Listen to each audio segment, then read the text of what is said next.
Hi everyone, welcome back to my channel break disability by Ayush. This is Lakshika है और आज के इस वीडियो में हम बात करने वाले हैं क्लासिफिकेशन ऑफ इंटेलेक्चुअल डिसेबिलिटी के बारे में। Classification of intellectual disability. There are three basis of classification of ID. First is based on psychological, second is based on educational and third is based on medical. आज के इस video में हम based on psychological classification को cover करेंगे। First है based on psychological classification. Psychological classification जो है वो हमारी साइकोलॉजी से यानी कि हमारे ब्रेन से रिलेटेड है और इसको उसी के बेसिस पर डिवाइड किया गया है हमारी मेंटल एबिलिटी के अकॉर्डिंग, जिसके अंदर हम माइल्ड, मॉडरेट, सीवियर, प्रोफाउंड को पढ़ते हैं। माइल्ड के अंदर जो आईक्यू रेंज होता है वो 50 to 70 होता है और percentage of development and disability population होती है 85%। यानी कि जो माइल्ड बच्चा होगा उसका आईक्यू रेंज यानी कि इंटेलिजेंट क्वेश्चन वो होगा 50 to 70, यानी कि उसकी मेंटल एबिलिटी, उसका मेंटल डेवलपमेंट। और ये हमारी पूरी पॉपुलेशन के अंदर 85% बच्चे पाए जाते हैं जो कि माइल्ड होते हैं। इंटेलेक्चुअल डिसेबिलिटी के अंदर जो बच्चे होते हैं वो 85% माइल्ड डिसेबिलिटी के बच्चे होते हैं, माइल्ड आईडी के। मॉडरेट के अंदर आईक्यू रेंज होता है 35 to 50 और पूरी पॉपुलेशन के अंदर वो सिर्फ 10% होते हैं। सीवियर डिसेबिलिटी के अंदर आईक्यू रेंज होता है 20 to 35, जिसके अंदर पूरी पॉपुलेशन में 4% होते हैं। और प्रोफाउंड जो कि बल्कि आईक्यू जो होता है उनका बिलो 20 होता है, पूरी पॉपुलेशन के अंदर वो सिर्फ 1% पाए जाते हैं। एंड अब इस माइल्ड, मॉडरेट, सीवियर, प्रोफाउंड की क्लासिफिकेशन को हम डिटेल में पढ़ने वाले हैं। एंड इंटेलेक्चुअल डिसेबिलिटी यानी कि आईडी, जिसका आईक्यू रेंज होता है 50 to 70।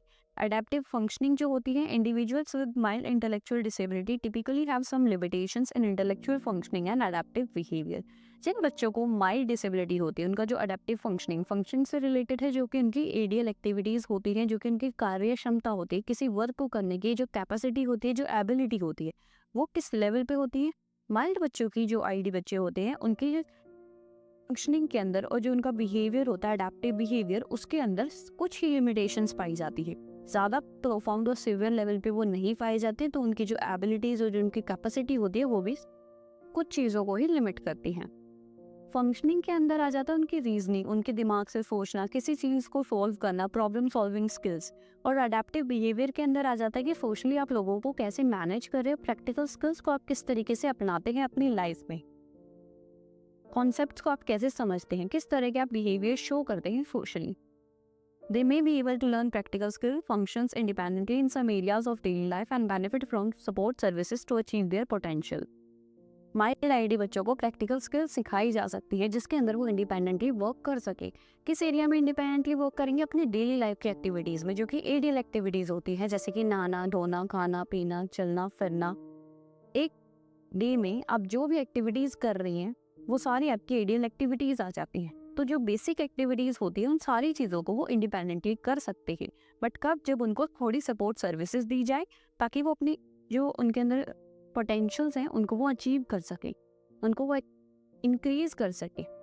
सपोर्ट सर्विसेज में आ जाते हैं जो कि थेरेपीज होती हैं, मेडिसिन होती हैं, जो भी एक्सरसाइज होती हैं, या किसी भी एजुकेटर के थ्रू उन्हें एजुकेशनल सर्विसेज दी जाती हैं। वो सारी चीज़ें अगर आप उन्हें देते हैं तो वो अपनी एडियल एक्टिविटीज़ में इंडिपेंडेंटली वर्क कर सकते हैं। उनकी कैपेसिटी जो, उनकी एबिलिटी जो, उनको आप इंक्रीज कर सकते हैं। माइल्ड बच्चे का आईक्यू जो होगा 50 to 70 होगा और कम से कम 80% जो बच्चे होते हैं वो इसी कैटेगरी में आते हैं। उन्हें आप सपोर्ट दीजिए और उन्हें स्पेशल ट्रेनिंग्स देके उनकी कैपेसिटी को इंक्रीज कर सकते हैं। और वो बच्चे ऐसे होते हैं जो कि अपनी एडियल्स में इंडिपेंडेंट हो सकते हैं। Gross fine motor skills, academic, social skills में वो अपना डेवलपमेंट कर सकते हैं अगर उन्हें सही से ट्रेनिंग्स दी जाए। उनके जो कम्युनिकेशन स्किल्स होती हैं, जो उनका जो भाषण होता है वो पर्याप्त होता है, इनकी स्पीच एबिलिटी। 89% तक उन्हें स्कूल की एजुकेशन दी जा सकती है। माइल्ड बच्चों को हम इंक्लूसिव स्कूल में भी ट्रेनिंग दे सकते हैं, एजुकेट कर सकते हैं, और कुछ हद तक वो सोशल इंटरेक्शंस में भी अच्छे होते हैं। माइल्ड डिसेबिलिटी वाले बच्चे का जो आईक्यू होता है वो 9 to 12 ईयर्स तक ही बच्चे के जैसा होता है, उस लेवल तक ही वो डेवलपमेंट कर सकते हैं। ऐसे बच्चे ट्रेनेबल होते हैं, इंडिपेंडेंट होते हैं सेल्फ केयर में, बट उन्हें डिफिकल्टीज फेस करनी पड़ती है अपनी एकेडमिक स्किल्स में, एबल टू डू अनस्किल्ड और semi skilled works, so social and emotional immaturities, but वो फिर भी इंटरेक्शंस करने में काफ़ी अच्छे होते हैं as compared to moderate and profound. Next है मॉडरेट इंटेलेक्चुअल डिसेबिलिटी आईडी। इनका आईक्यू रेंज होता है 35 to 49। Adaptive functioning individuals with moderate intellectual disability have more significant limitations in intellectual functioning and adaptive behavior। जिस तरीके से mild ID बच्चों में कुछ लिमिटेशंस होती हैं, इसी तरीके से मॉडरेट के अंदर अडेप्टिव फंक्शनिंग जो होती है उसमें कुछ ज़्यादा लिमिटेशंस फेस करनी पड़ती है बच्चों को as compared to mild ID. They may require more intensive support in areas such as communication, social skills, daily living activities।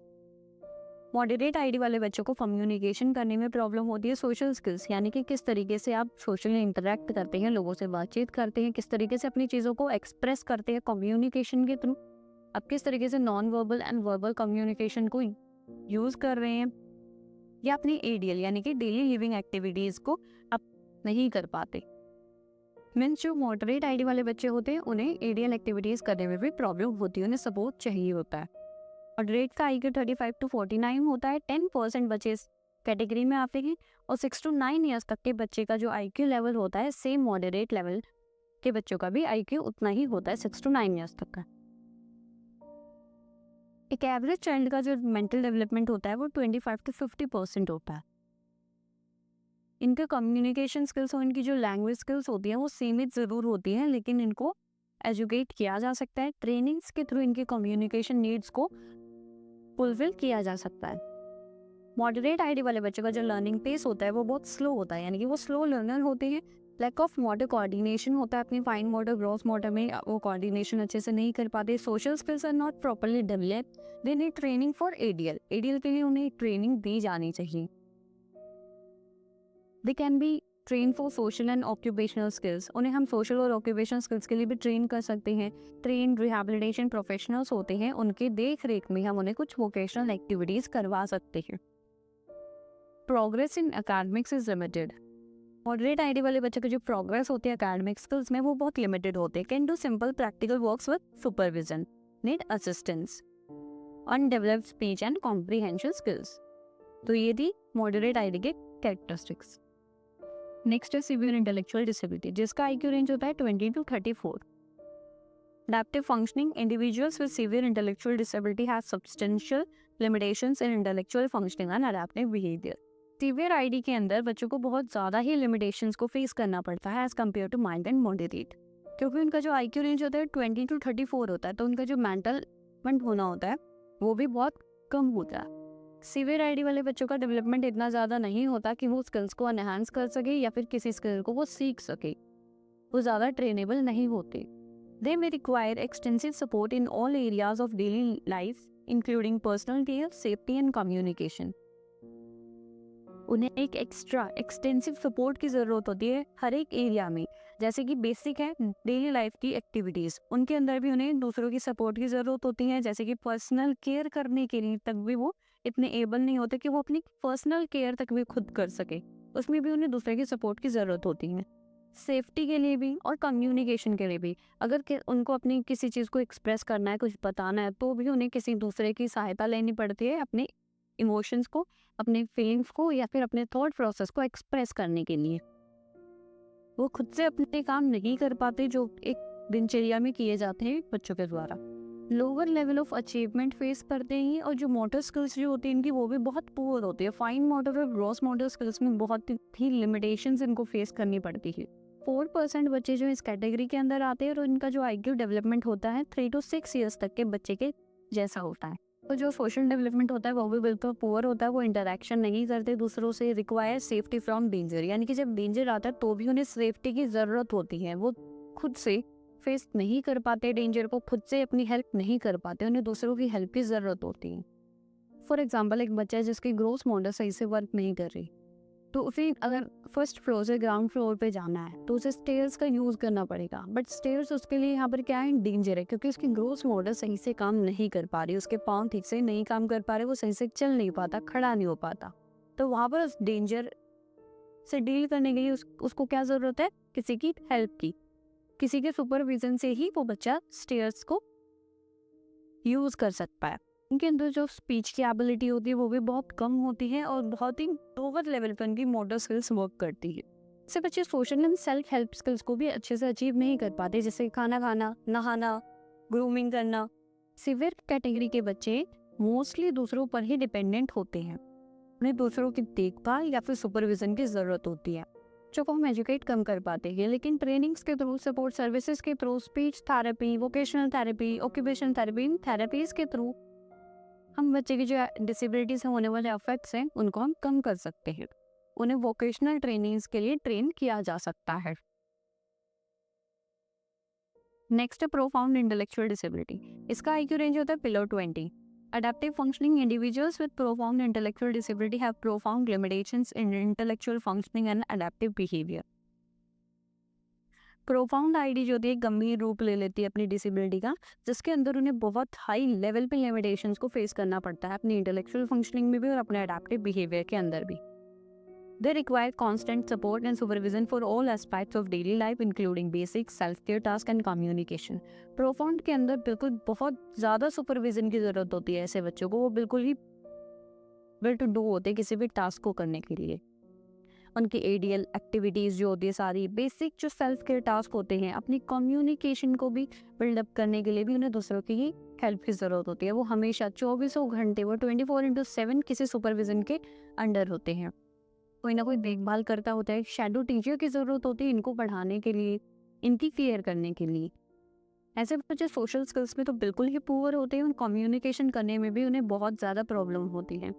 इनका जो आईक्यू लेवल होता है वो बिलो 20 होता है, यानी कि उनका जो मेंटल डेवलपमेंट होता है, इंटेलेक्चुअल डेवलपमेंट, वो बहुत ही लोअर लेवल पे होता है।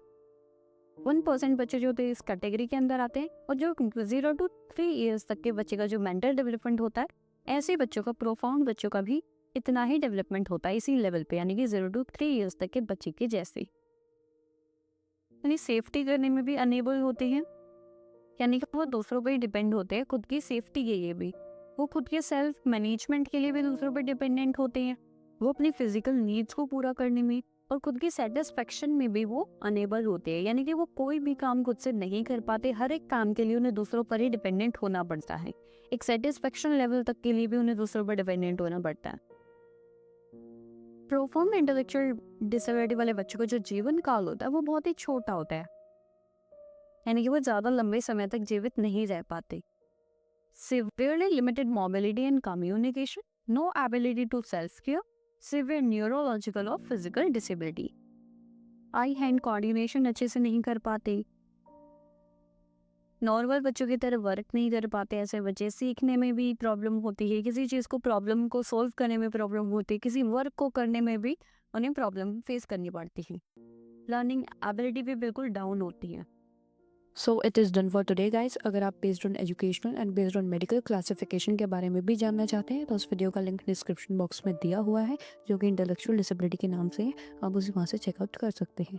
एंड अदर डिसेबिलिटीज़ के रिगार्डिंग वीडियो एंड कोर्स के रिगार्डिंग भी वीडियोस चैनल पे अपलोडेड हैं, आप उन्हें भी चेकआउट कर सकते हैं। उनका लिंक भी डिस्क्रिप्शन बॉक्स में दिया हुआ है। Do like, comment, share and subscribe to my channel and don't forget to press the bell icon. Thank you, bye bye.